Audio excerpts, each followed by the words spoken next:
What's up, homies, and welcome back. So a couple of days ago, instead of streaming, I had to go to uni to for a group meeting.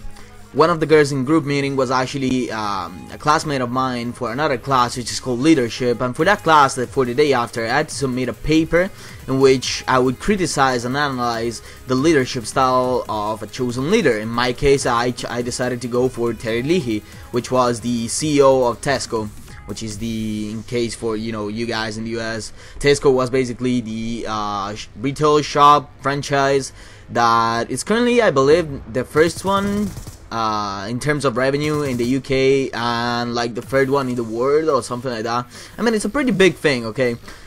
So she called me and she was like, hey man, I am having some struggle for this specific question. Could you please help me? I really don't understand what the question is asking. I was like, yeah, no problem, I got you. So in my case, to answer that question, I had to express if Terry Leahy, the leader of Cisco, the ex-leader of Tesco, was actually able to create a legacy, a successful legacy. And she was like, wait, you said Terry Leahy, right? Yeah, I was like, yeah. Well, so apparently I wasn't meant to do Terry Leahy. Terry Leahy and Steve Jobs were the only two leaders which were not meant to be analyzed because we covered them in class, and I had no idea because I skipped the class in which we covered those two leaders, and I skipped the class in which the professor was like, hey, you should not do those two leaders. So I found myself basically at midnight, 30 minutes after midnight more or less, to have to rewrite an entire essay of almost 2,000 words, which is not that much. But I had to choose another leader, plus my internet connection at a certain point just decided to drop and it wouldn't work anymore because my internet provider decided to do some maintenance like 2 a.m. in the morning.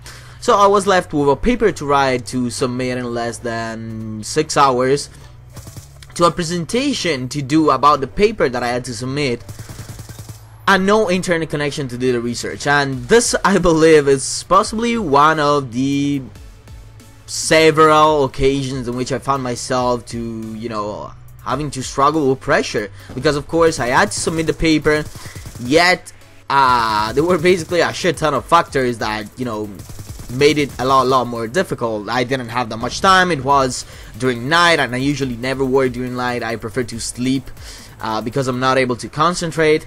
Then I had to do the research, but my internet was not working. So you can picture yourself the situation, okay?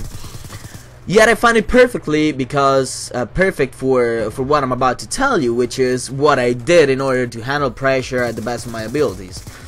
And this is something that this kind of situation happened to me kind of a few times. Let's put it like 90% of the times that I have to submit something that is relevant for my academia. It always goes down this way, okay? There's always like external factors which fuck me up pretty damn badly. So I got really accustomed to like handling myself and the current situation in which I'm finding myself into also under pressure, which I believe is a key characteristic and something to learn, especially if you're the kind of person that struggles to do oral presentations, or that struggles to handle stress in general, whether it's a Call of Duty game, or life, or uni stuff, or school stuff, or job, whatever. So first of all, the first thing to understand is that being stressed about what is gonna happen, what happened in the past, having no internet connection, having not enough time to submit the paper, and that kind of good stuff, it's not what you want to do. Because you gotta understand that it doesn't matter how stressed you are about something, being stressed about it is not gonna change it, okay? I could have simply, freaked out and panicked, yet that wouldn't have given me, a good grade, or wouldn't have allowed me to, do my research and stuff like that. So being stressed and panic about a situation won't change it, won't change the outcome. On the opposite side, being calm as possible could actually bring you to find a solution as soon as possible, which is it's something that we all look forward to, especially in those situations. In order, especially not really now, but especially in the past, what I used to do in order to maintain, to be calm, is something that I learned through doing Sistema lessons. I don't know if you guys know what Sistema is. It's basically like a martial art that is taught to KGB, I believe, the military, the Russian military forces. and of course it's not taught to that level, but I did spend some time in those classes, approximately almost a year, and the whole concept is behind being able to control your breathing, okay, which is something that not a lot of us do, and that just a few of us do correctly, okay. You can control your breathing, yet most of the times you're not able to breathe correctly, which is, I know it sounds weird because you're like, yeah, to breathe you just need to, you know, inspire, expire, that's it. No, that's the key feature. In order to actually, you know, bring your brain to work better, to bring as much oxygen as possible inside of your body, you actually need to do a technique which now it kind of comes natural to me because I train myself too, and I practice a lot, but at the beginning it was a really big struggle.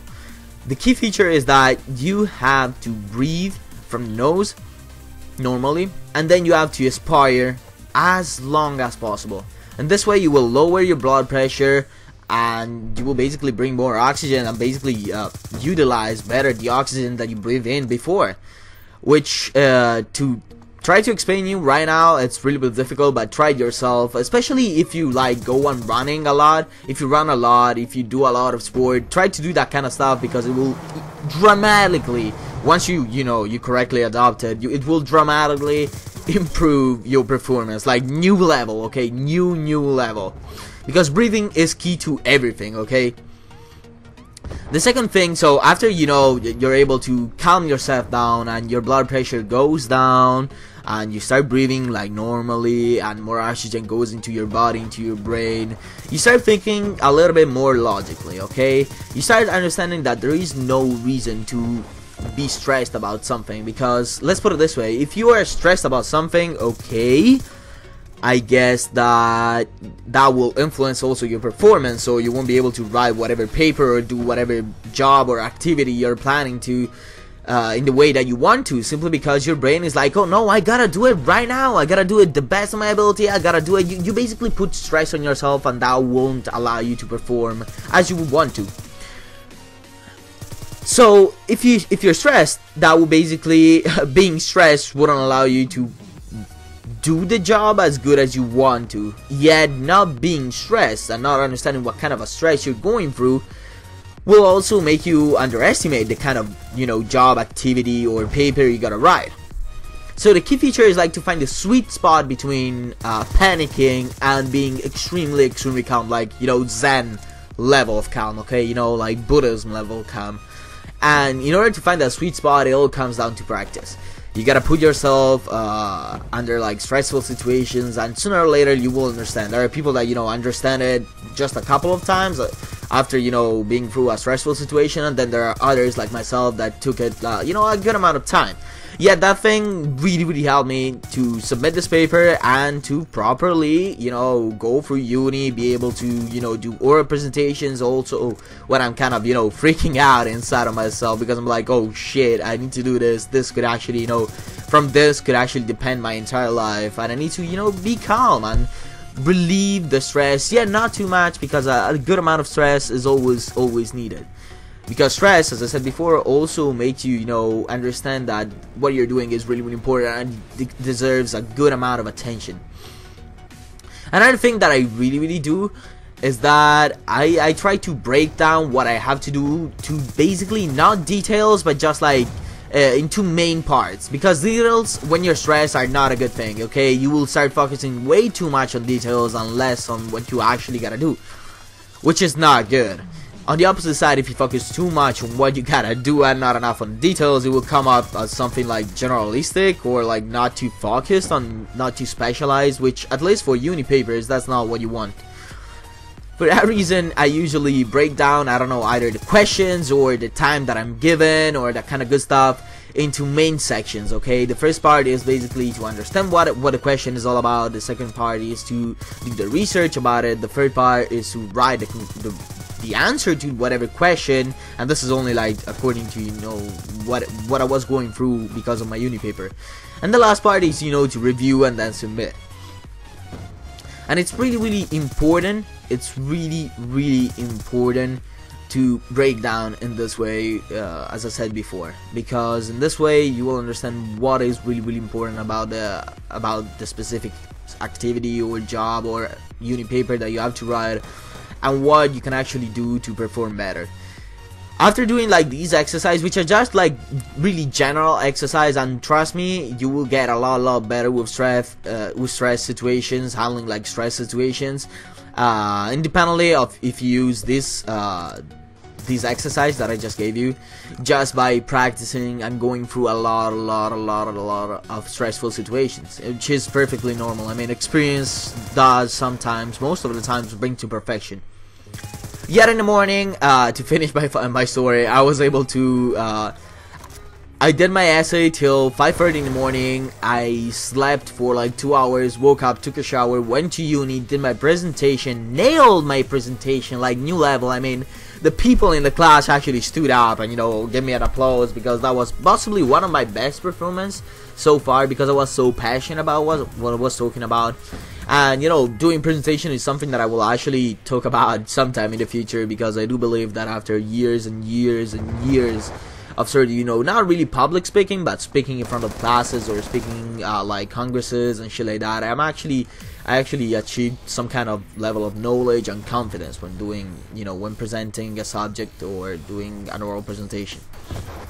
But yeah, that's it. I nailed my class, I nailed the presentation, nailed the essay apparently, and YOLO. I'll see you all next time, bros. Bye bye.